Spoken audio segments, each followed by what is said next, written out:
ಕೋರ್ಟ್ನ ಆವರಣದಿಂದ ಈಗ ದರ್ಶನ್ ಸೇರಿ ಪವಿತ್ರ ಗೌಡಿ ಸೇರಿ ಆರೋಪಿಗಳನ್ನು ಜೈಲಿಗೆ ಶಿಫ್ಟ್ ಮಾಡುವಂತಹ ಪ್ರಕ್ರಿಯೆ ಆರಂಭ ಆಗಿದೆ. ನೀವು ಕೂಡ ನೇರ ದೃಶ್ಯಾವಳಿಗಳನ್ನು ಗಮನಿಸ್ತಾ ಇದ್ದೀರಿ. ಕೋರ್ಟ್ನ ಮುಂಭಾಗದ ದೃಶ್ಯ ಇದು. ಸಂಪೂರ್ಣವಾಗಿ ಜನ ಕಿಕ್ಕಿರಿದು ಸೇರಿದ್ದಾರೆ.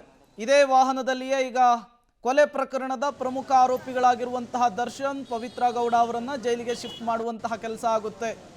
ಇದೇ ವಾಹನದಲ್ಲಿ ಪೊಲೀಸರ ಸರ್ಪಗಾವಲೊಂದಿಗೆ ಈ ಕೊಲೆ ಪ್ರಕರಣದ ಆರೋಪಿಗಳನ್ನು ನ್ಯಾಯಾಧೀಶರ ಎದುರು ಹಾಜರುಪಡಿಸುವುದಕ್ಕೆ ಕರೆತಂದಿದ್ರು.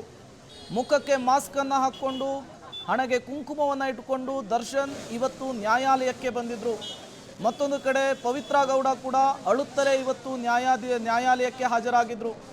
ಈಗ ನ್ಯಾಯಾಲಯದ ಆವರಣದ ದೃಶ್ಯವನ್ನು ನೀವು ಗಮನಿಸ್ತಾ ಇದ್ದೀರಿ. ಸಂಪೂರ್ಣವಾಗಿ ವಕೀಲರು ಜನರಿಂದ ಕಿಕ್ಕಿರಿದು ಸೇರಿದ್ದಾರೆ. ಇವತ್ತಿನ ಟ್ರಯಲ್ ಡೇಟ್ ಫಿಕ್ಸ್ ಆಗುತ್ತೆ ಅನ್ನುವಂತಹ ನಿಟ್ಟಿನಲ್ಲಿ ಬಹಳಷ್ಟು ಜನ ವಕೀಲರು ಕೂಡ ಸೇರಿದ್ರು. ಇನ್ನೇನು ಕೆಲವೇ ಕ್ಷಣಗಳಲ್ಲಿ ದರ್ಶನ್ ಪವಿತ್ರ ಗೌಡ ಸೇರಿ ಆರೋಪಿಗಳನ್ನು ಮತ್ತೆ ಪರಪ್ಪನ ಅಗ್ರಹಾರದ ಜೈಲಿಗೆ ಶಿಫ್ಟ್ ಮಾಡುವಂತಹ ಕೆಲಸ ಆಗುತ್ತೆ. ಪರಪ್ಪನ ಅಗ್ರಹಾರದ ಜೈಲಿನತ್ತ ಈ ಆರೋಪಿಗಳನ್ನು ಕರೆದುಕೊಂಡು ಹೋಗುವಂತಹ ಕೆಲಸ ಆಗುತ್ತೆ. ಇವತ್ತು ಚಾರ್ಜ್ ಫ್ರೇಮನ್ನು ಫಿಕ್ಸ್ ಮಾಡುವಂತಹ ಕೆಲಸ ಆಯಿತು 17 ಜನ ಆರೋಪಿಗಳ ಮೇಲೂ ಕೂಡ. ಈಗ ದರ್ಶನ್ ಪವಿತ್ರ ಗೌಡ ಅವರನ್ನು ಪೊಲೀಸ್ ವೆಹಿಕಲ್ನಲ್ಲಿ ವಾಪಸ್ ಪರಪ್ಪನ ಅಗ್ರಹಾರದ ಜೈಲಿಗೆ ಕರೆದುಕೊಂಡು ಹೋಗ್ತಾ ಇರುವಂತಹ ನೇರ ದೃಶ್ಯಾವಳಿಗಳನ್ನು ನೀವು ಗಮನಿಸ್ತಾ ಇದ್ದೀರಿ. ಬರುವಂತಹ ಸಂದರ್ಭದಲ್ಲಿ ಮಧ್ಯಾಹ್ನ ಇದೇ ವೆಹಿಕಲ್ನಲ್ಲಿಯೇ ಪೊಲೀಸರ ಸರ್ಪಗಾವಲಿನಲ್ಲಿ ಅವರನ್ನು ಕರೆದುಕೊಂಡು ಬರಲಾಗಿತ್ತು. ನ್ಯಾಯಾಧೀಶರ ಎದುರು ಹಾಜರುಪಡಿಸಲಾಗಿತ್ತು.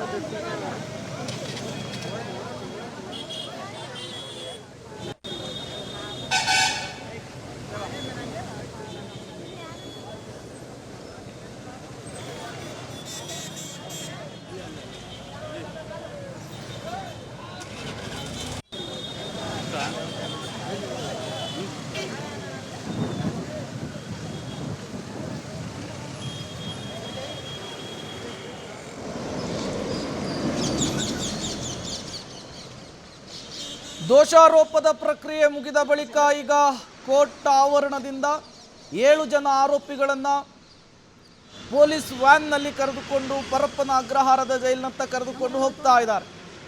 ನೇರ ದೃಶ್ಯಾವಳಿಗಳನ್ನು ನೀವು ಸ್ಕ್ರೀನ್ ಮೇಲೆ ಗಮನಿಸ್ತಾ ಇದ್ದೀರಿ. ಪವಿತ್ರ ಗೌಡ ದರ್ಶನ್ ಸೇರಿ 7 ಜನ ಆರೋಪಿಗಳು ಬೇಲ್ ಕ್ಯಾನ್ಸಲ್ ಆದಮೇಲೆ ಪರಪ್ಪನ ಅಗ್ರಹಾರದ ಜೈಲಿನಲ್ಲಿಯೇ ಇದ್ದಾರೆ. 81 ದಿನಗಳ ಬಳಿಕ ಇವತ್ತು ಜೈಲಿನಿಂದ ಹೊರ ಬಂದಿದ್ರು.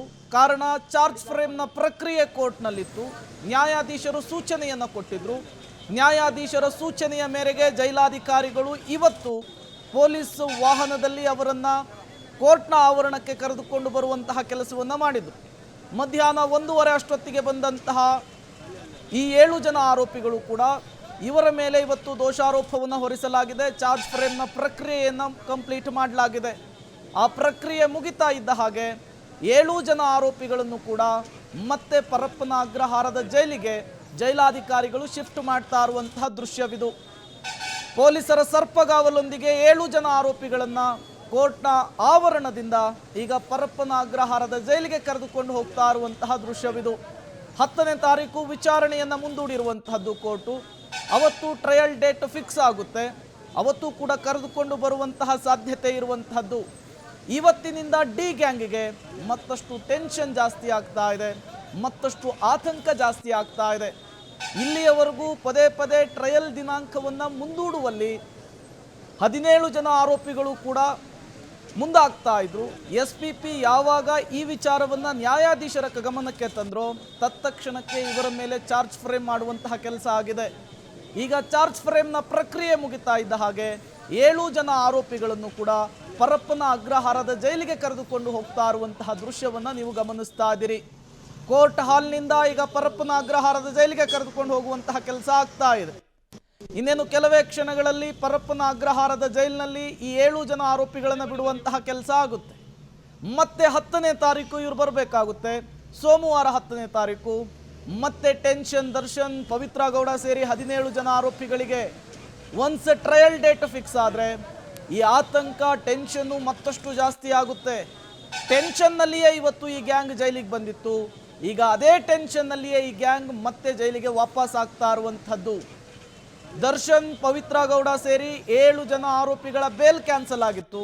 ಅದಾದ ಮೇಲೆ ಇವರನ್ನ ಪರಪ್ಪನ ಅಗ್ರಹಾರ ಜೈಲಿಗೆ ಶಿಫ್ಟ್ ಮಾಡಲಾಗಿತ್ತು.